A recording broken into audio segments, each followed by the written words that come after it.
கர்த்தருடைய பரிசுத்தமான நாமம் மகிமைப்படுவதாக.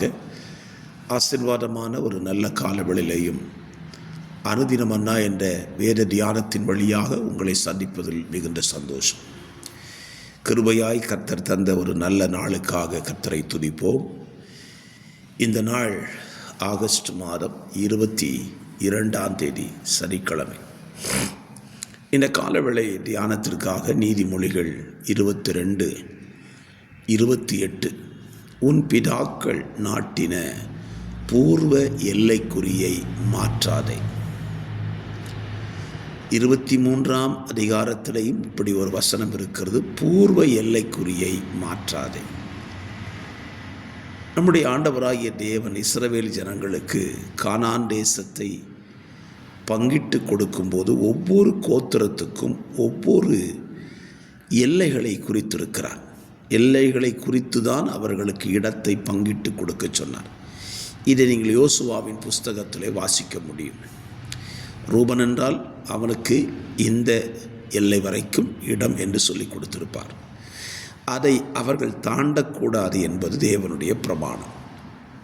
அதுபோல தான் நம்முடைய வாழ்க்கையிலும் சில எல்லைக்குறிகளை வைத்துத்தான் நம்முடைய முற்பிதாக்கள் வாழ்ந்திருக்கிறார்கள்.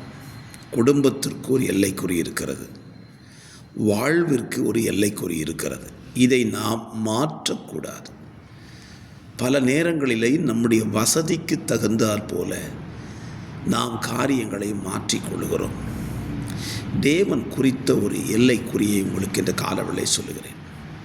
மல்கியாவின் தீர்க்க தரிசன புஸ்தகத்தில் 1ஆம் அதிகாரத்திலே அவர் 2ஆம் அதிகாரத்திலே சொல்வார், ஆவி அவரிடத்தில் பரிபூர்ணமாய் இருந்ததே, பின்ன ஏன் ஒருவனை படைத்தார், பக்தி உள்ள சந்ததியை பெறும்படியாகத்தானே.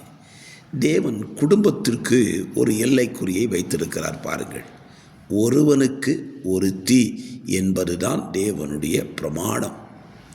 ஆனால் இன்றைக்கு வாழ்க்கையின் நடைமுறைகளில் மனிதர்கள் தங்களுடைய சுபாவங்களிலே நிறைய மாற்றங்களை கொண்டு ஸ்தோத்திரம் வாழ்க்கையிலே தேவன் வைத்த அந்த எல்லைக்குறிகளை மாற்றி அமைத்திருக்கிறதை பார்க்க முடியும். இது நிமித்தம் என்ன நடக்கிறது?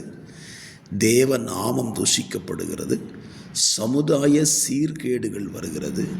இது எல்லாம் இந்த உலகத்தில் சம்பவிக்கிறது.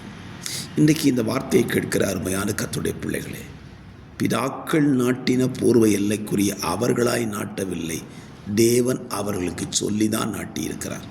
ஆகவே அப்படிப்பட்ட காரியங்களில் நீங்கள் எல்லைகளை மாற்றாதபடி தேவன் குறித்த எல்லையிலே உங்கள் ஜீவிதத்தை வாழ்க்கையை தொடர்வீர்களானால் அது உங்களுக்கு நன்மையாயிருக்கும். தேவனே, இந்த வார்த்தையின்படி எங்கள் வாழ்க்கையில் வைத்திருக்கிற எல்லை குறிகளை மாற்றாதபடி இருக்க உதவி செய்யும். ஆமென், ஆமென்.